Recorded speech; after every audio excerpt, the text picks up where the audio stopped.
Okay, students. Next question, number 11. A line passing through x1, y1 and parallel to ax plus by and parallel to ax plus by plus c is equals to 0. अब ये जो हमारी line L है ये इसके parallel है, therefore equation of required line will be ax plus by plus c1 is equal to 0. मैंने आपसे क्या बताया था कि जब कभी भी आपको किसी लाइन की, ये जो लाइन हमारी रिक्वायर्ड लाइन है जो कहां से गुजर रही है, x1 y1 से गुजर रही है, अगर ये इसके पैरेलल है ax plus by plus c is equal to 0 के, तो जो इक्वेशन होगी हमारी रिक्वायर्ड लाइन की वो क्या होगी, ax plus by plus c1 is equals to 0. यहां पर c1 जो होगा वो कांस्टेंट होगा, वो बदल सकता है, लेकिन x और y के कोफिशिएंट कभी भी नहीं बदलेंगे अगर दो लाइंस आपस में पैरेलल हैं. अब अपनी लाइन कहां से गुजर रही है, passing through, line is passing through, हमारी लाइन जो है required line passing through x1 y1, तो ax1 by1 plus c1 is equal to 0. so what is c1 is equals to minus of ax1 plus by1. अब इस c1 की value को हम कहां रख देंगे, यहां पर रख देंगे, तो हमारी इक्वेशन आ जाएगी ax plus by माइनस या प्लस लिख लो ax1 plus by1 is equal to 0. ये हो जाएगा ax minus ax1 by minus by1 is equal to 0.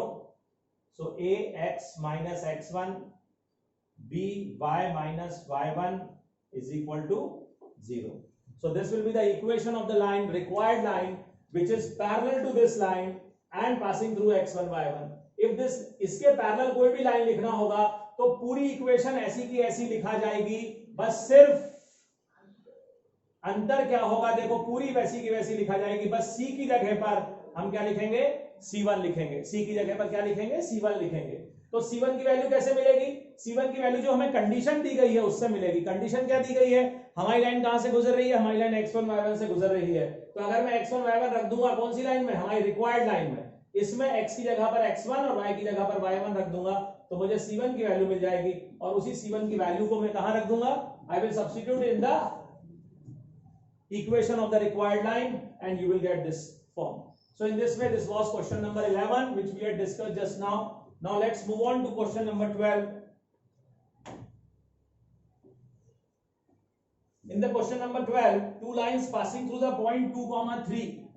दो लाइंस हैं, वो कहां से गुजर रही हैं, वो 2, 3 से गुजर रही हैं. Intersects each other at an angle of 60 degree. और एक दूसरे के साथ 60 डिग्री का एंगल बना रही है. Intersecting each other at an angle of 60 degree. If the slope of one of the line is 2, if the slope of one of the line is 2, then we have to find the slope of the, find the equation of the other line. दो line है, ये 2, 3 से गुजर रही है, इनमें से एक का स्लोप 2 है, इनके बीच का एंगल हमें 60 डिग्री दिया हुआ है, और इससे हम m2 की वैल्यू निकाल सकते हैं. क्यों, क्योंकि हमारे पास एक फॉर्मूला है, tan theta is equals to m1 minus m2 upon 1 plus m1 m2. So this, by using this formula we can have the value of m2 because the value of m1 is given and also the value of theta is also given to you. So 2 minus m2 upon 1 plus 2m2. Tan 60 we all know it is root 3. 2 minus m2 upon 1 plus 2m2. I am removing the mod sign, that's why I am putting plus minus root 3. Now what is this, cross multiplication, 2 root 3 m2 is equals to 2 minus m2, then minus root 3 minus 2 root 3 m2 is equals to 2 minus m2. Both the cases we have taken. Now 2 root 3 plus 1 2 root 3 plus 1, m2 is equals to 2 minus root 3, or m2 will be equal to 2 minus root 3 upon 2 root 3 plus 1. Similarly, here by using the second condition, the value of m2 will be m2 into 1 minus 2 root 3 is equals to 2 plus root 3. So the value of m2 will be 2 plus root 3 upon 1 minus 2 root 3. So in this way, you will get the values of m1 and the values of m2, two values of m2, because both the cases we have to consider, the positive as well as the negative, both cases we will be considering here. Now, after that, as we have to find the equation of a line, so using the slope point form, because we know that the line is passing through 2, 3, and we got the value of m2. So using the form y minus y1 is equals to m into x minus x1, what I will get? Y minus 3 is equals to 2 minus root 3 upon 2 root 3 plus 1 into x minus 2. So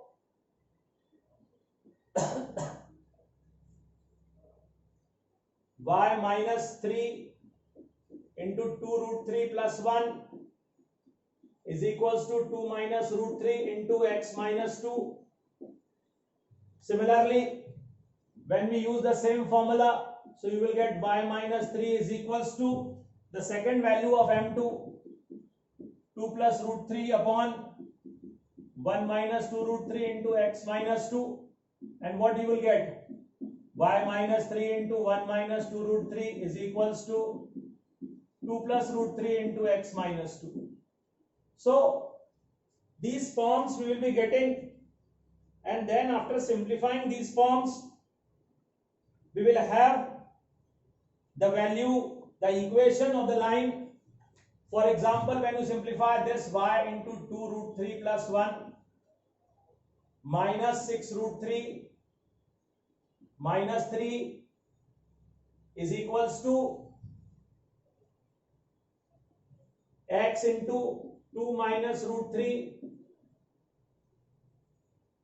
minus 4 plus 2 root 3. So what you will get is x into 2 minus root 3 minus y into 2 root 3 plus 1 is equals to, या ऐसा भी कर सकते हैं, 4 को वहां ले जाएं, 1 plus minus 8 root 3 is equal to 0. So this will be the form y ax plus by plus c is equals to 0. बस सिंप्लीफाई करना है आपको, ध्यान से देखिए. पहले मैंने y से मल्टीप्लाई किया 2 रूट 3 प्लस 1 को तो ये लिख दिया, फिर माइनस 3 से मल्टीप्लाई करा तो माइनस 6 रूट 3 आ गया, फिर माइनस 3 से 1 को करा तो माइनस 3 आ गया. इस तरह से वैल्यूज आ जाएंगी. यहां पर भी एक्स्ट्रा कोएफिशिएंट पूरा का पूरा रखना है, नहीं तो बाद में आपको फिर कॉमन लेना पड़ेगा. तो इस तरह से ये आ जाएगा हमारा आंसर. और 2 minus root 3 1 plus 2 root 3, okay है ना. तो ये जो है 1 माइनस 8 माइनस 1 प्लस 8 रूट 3 आ रहा है.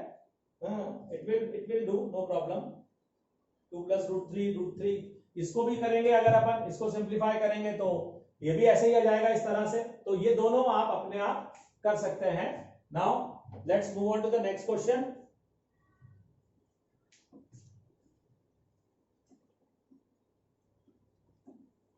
ये वाला जो है इसको मैं और देख लेता हूं एक बार. रूट 3 माइनस 2 है ये, तो अगर मैं इसको रूट 3 माइनस 2 करता हूं, ये भी minus y into 2 root 3 plus 1 हो जाता है, और ये हो जाता है 8 रूट 3 प्लस 1, 8 रूट 3 माइनस 1 है ना. और अगर मैं माइनस साइन वहां से हटाता हूं तो वो हो जाता है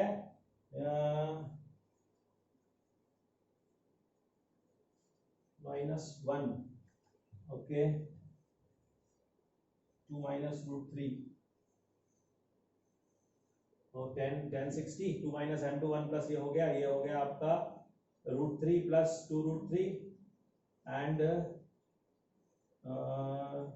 2 माइनस √3 अपॉन 1 प्लस 2√3, तो 2 minus √3 upon 1 plus 2√3,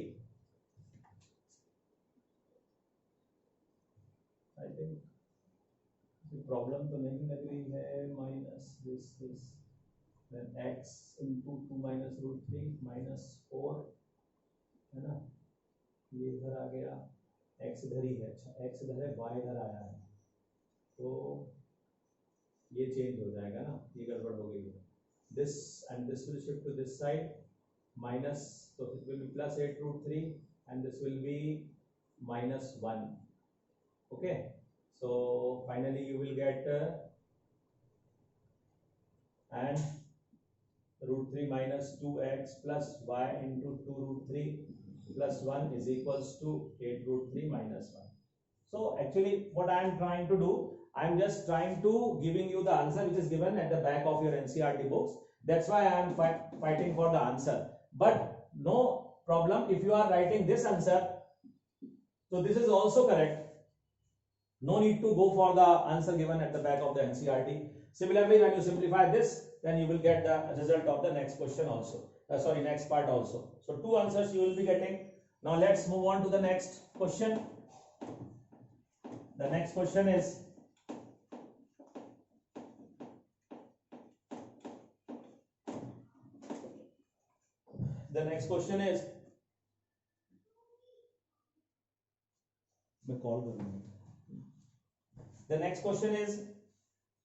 find the equation of a right bisector of a line segment joining 3, 4 and minus 1, 2.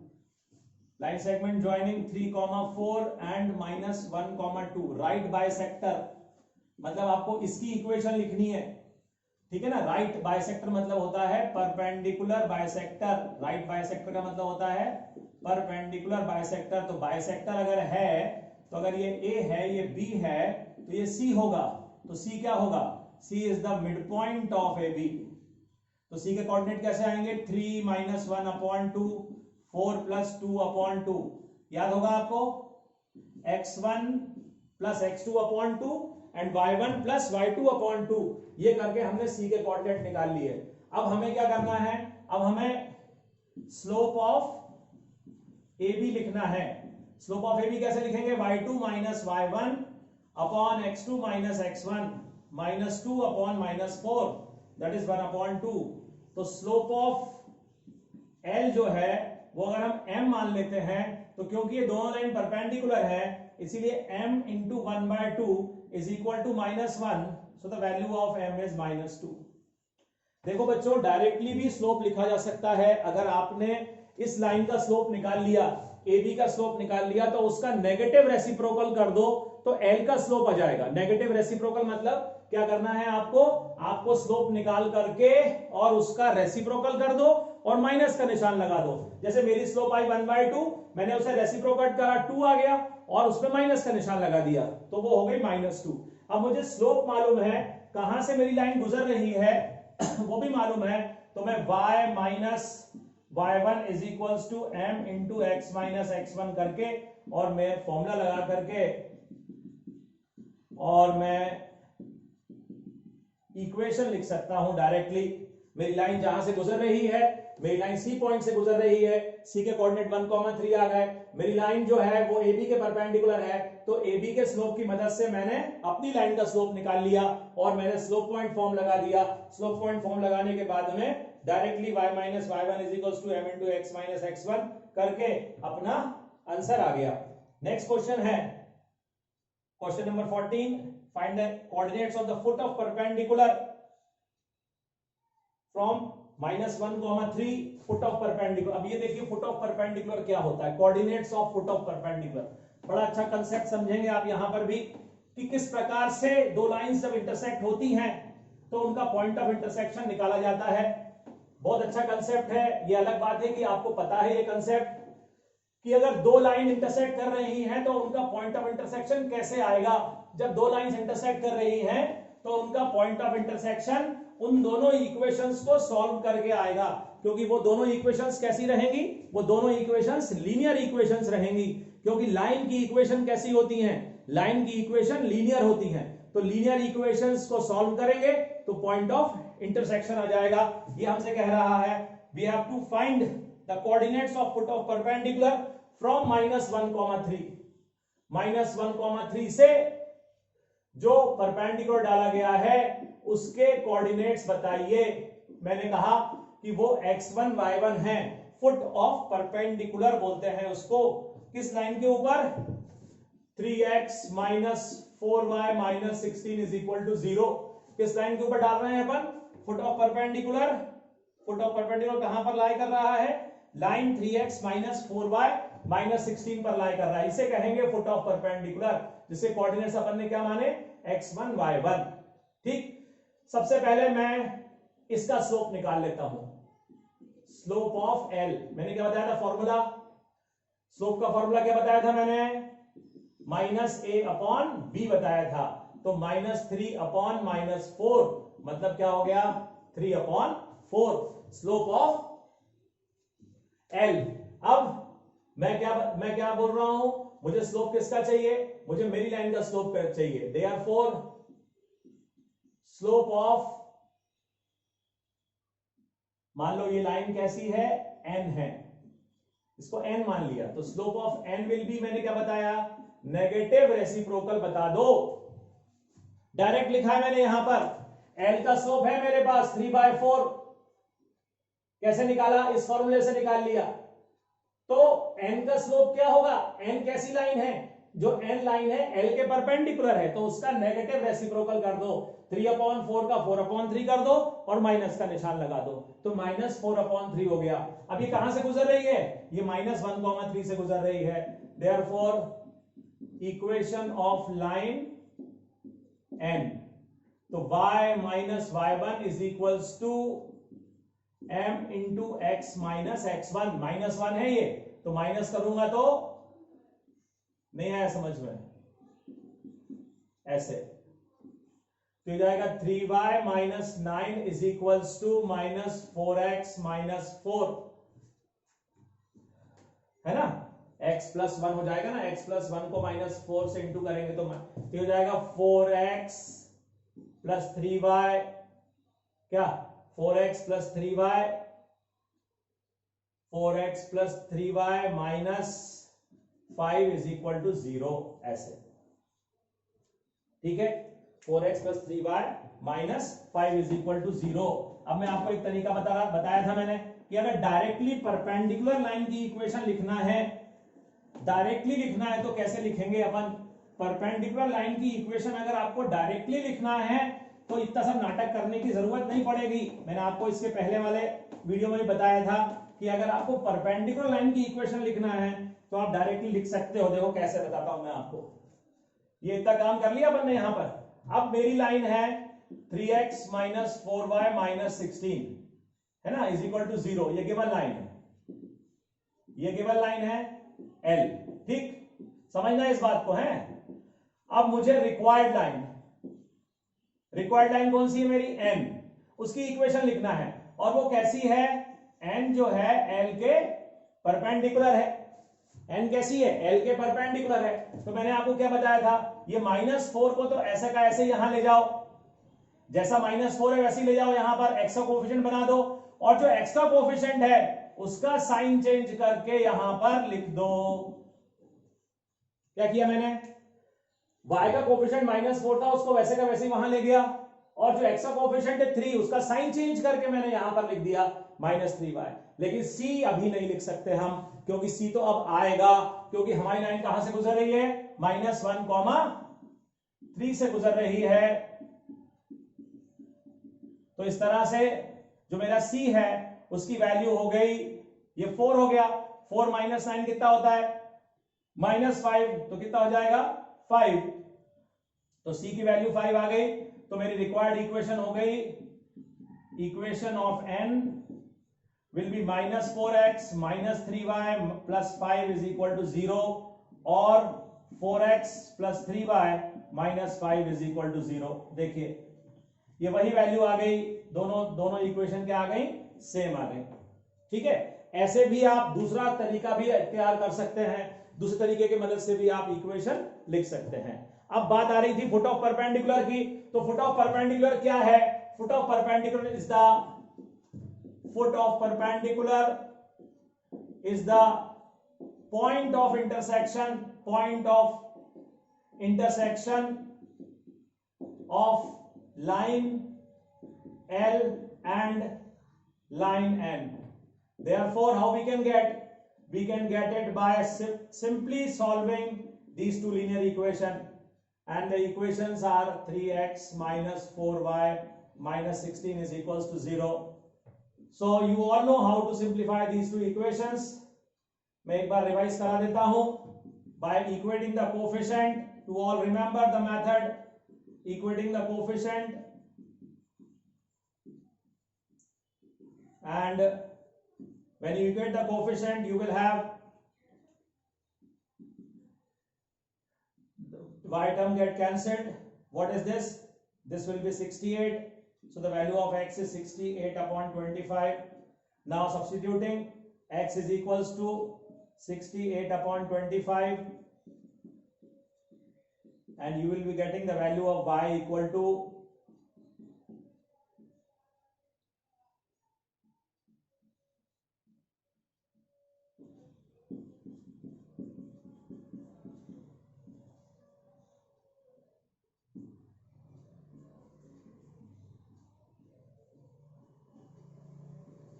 so the value of y will be minus 49 upon 25. So the foot of perpendicular is 68 upon 25 minus 49 upon 25. So this will be the coordinates of the foot of perpendicular.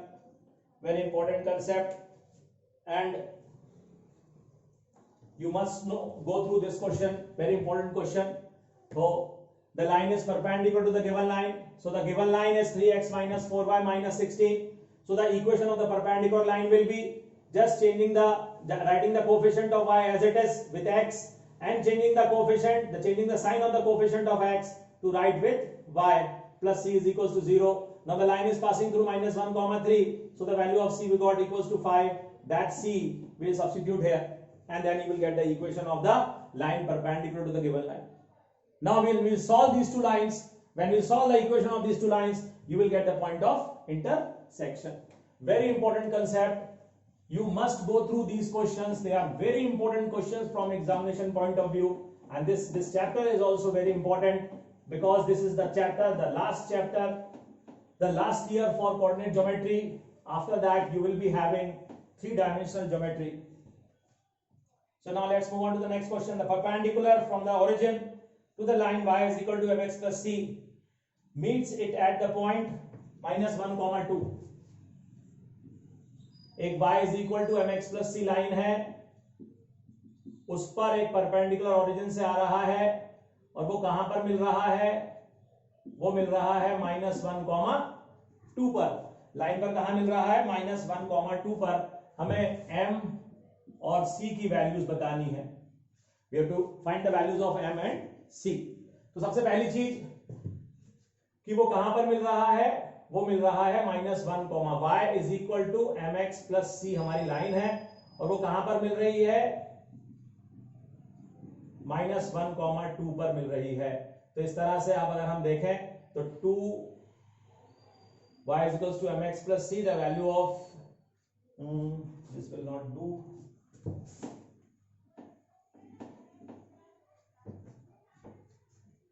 The perpendicular from origin to the line y is equals to mx plus c meet it at a point minus 1 comma 2 and find the value of m and c.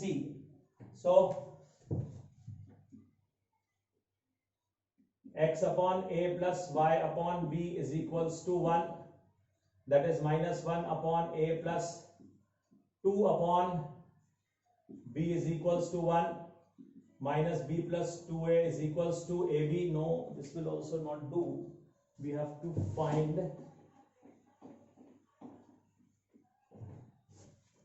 find the values of a and b first of all. Okay, so this is line L.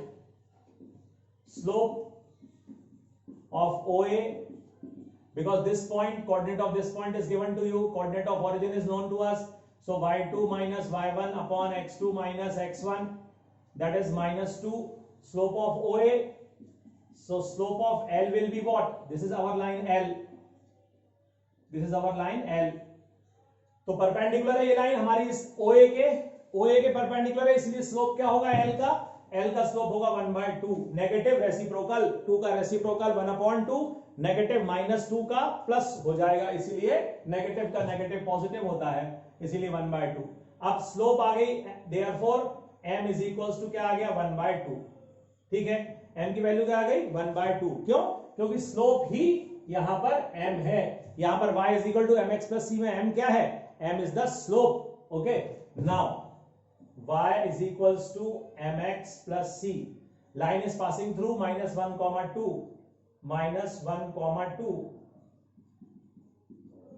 So the value of c will be 2 plus 1/2. The value of c will be 5/2. So in this way we will be getting the values of m and c. Again an important question. We had find the slope of OA.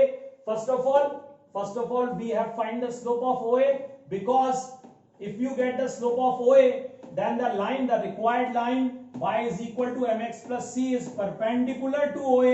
So the reciprocal, the negative reciprocal of the slope will be the slope of y is equal to mx plus c.